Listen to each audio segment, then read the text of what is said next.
Okay, now this is what I'm talking about.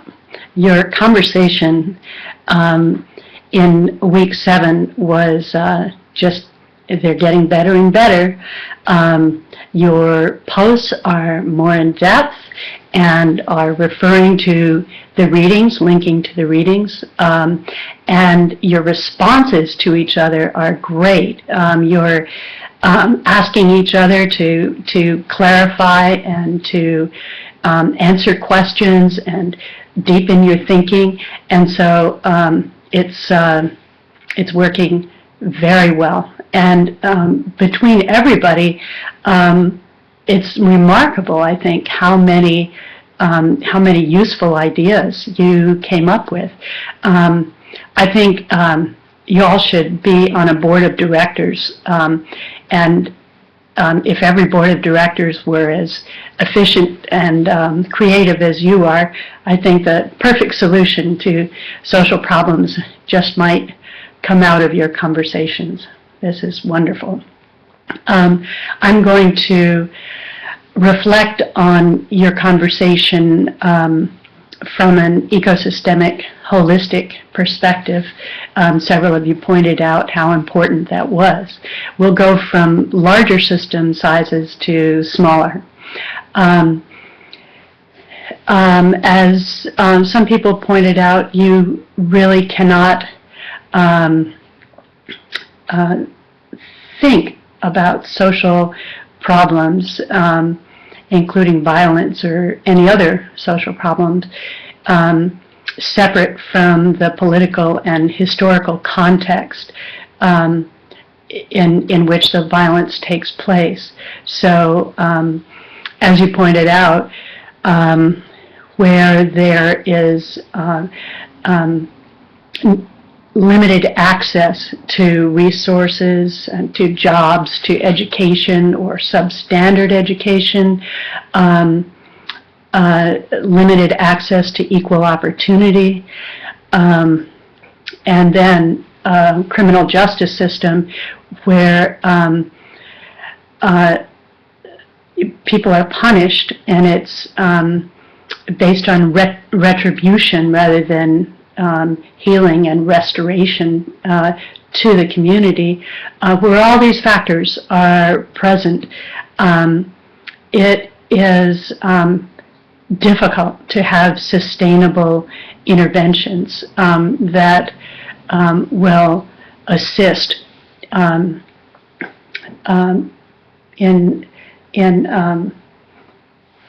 addressing the problems of youth violence. So that wider macro level does have to be recognized and addressed.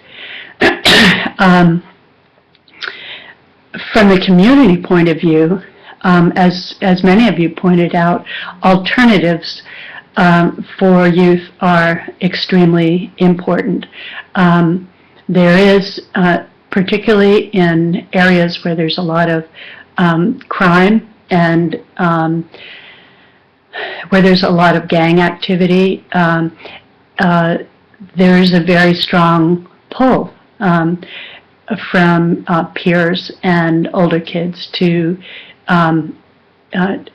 plug into those activities. And so offering alternatives is very important. So some of you mentioned safe spaces like YMCA and Big Brothers and Sisters, and those are very important.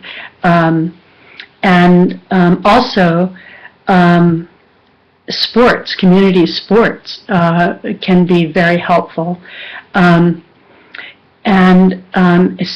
at any age, there are community-based, developmentally appropriate activities. Of course, there are many more in wealthier communities than there are in less wealthy communities. And as some of you pointed out, there are more in urban areas than in rural areas. But social workers could certainly organize those kind of activities in urban and rural areas. as some of you pointed out, it's very important if a family is involved with agency services that they don't have to go from one agency to another, that they have a sort of one-stop shop where the agency services are coordinated and they get everything they need in that location. As several of you also pointed out, it's critically important to tailor the services to the needs of the particular youth or family, and that, as you said, is why wraparound programs are very useful. And in terms of schools, you pointed out that starting early is very important. So starting in kindergarten or we know that the earlier you start to interact with kids, the better. So that's why, for example, First 5 is a very important program, because it starts with daycare and family play groups, and families learn all sorts of skills, but they're not professionalized. It's not an intervention as much as it is creating a community resource for families.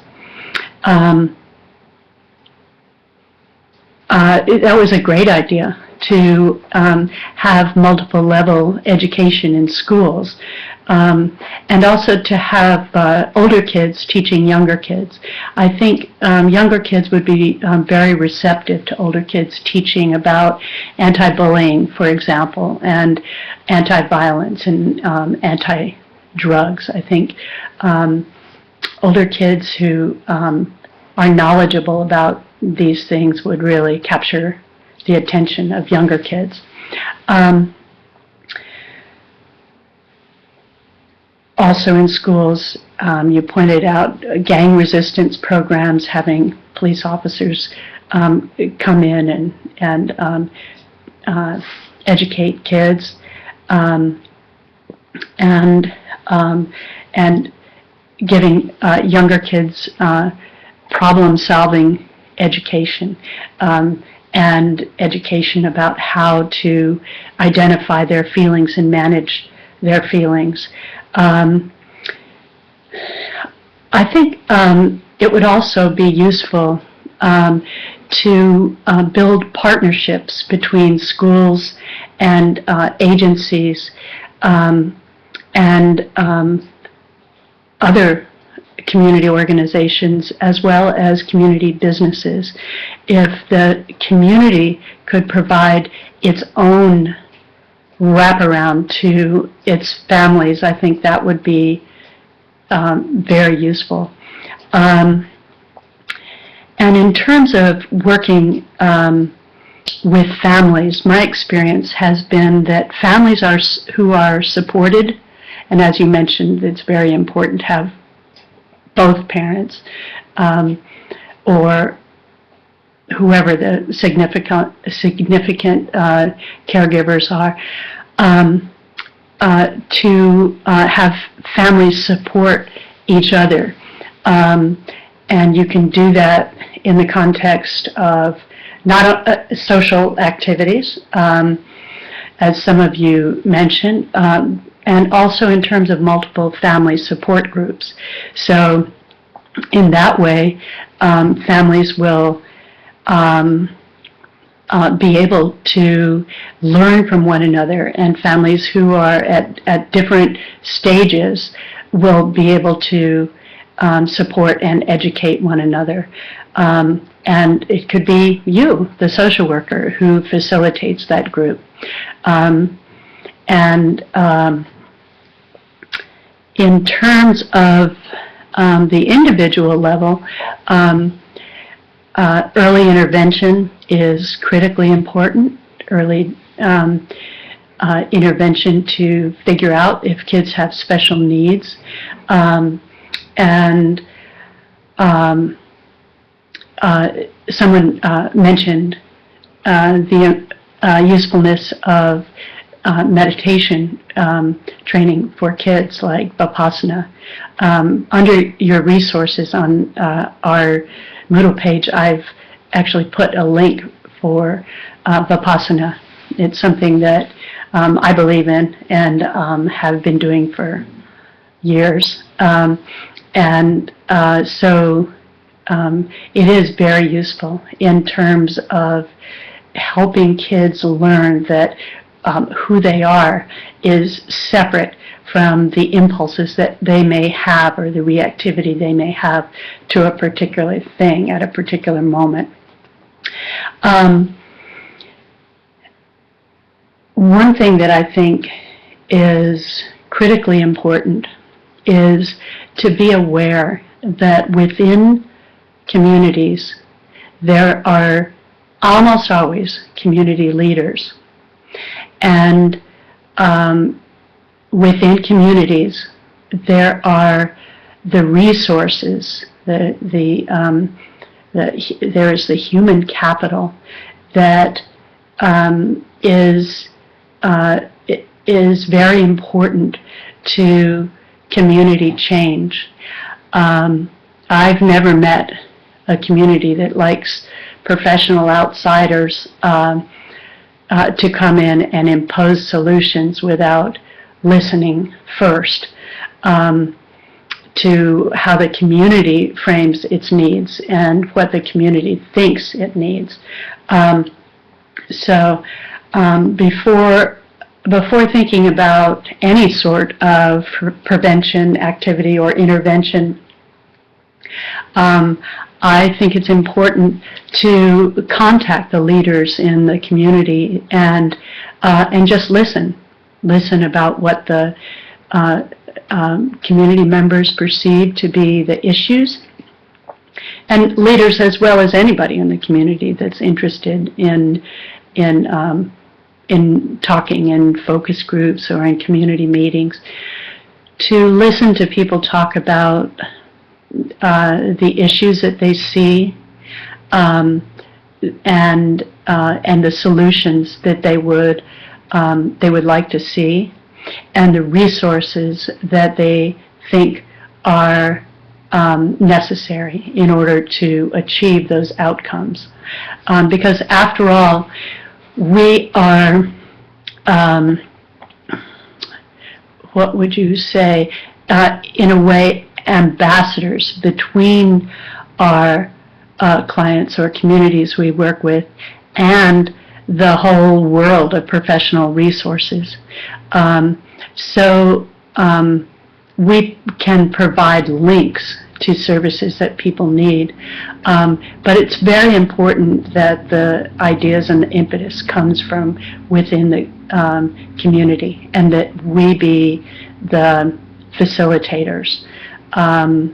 We're literally servants of the people we work with.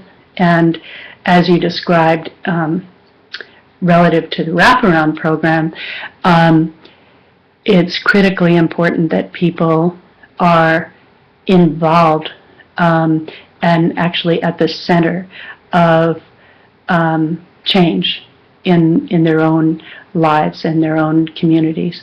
So whereas it's very important for us to have a toolkit with all sorts of resources in it, it's extremely important for us to be good guests and be humble and receptive listeners, and to not upstage community members. So, once again, I am celebrating you and your wonderful conversation. Speaking of cooperative learning, I think you all are a stellar example of cooperative learning, and I'm very much enjoying reading what you're writing and observing your interactions. So, that's all for now, and I'll see you the next time.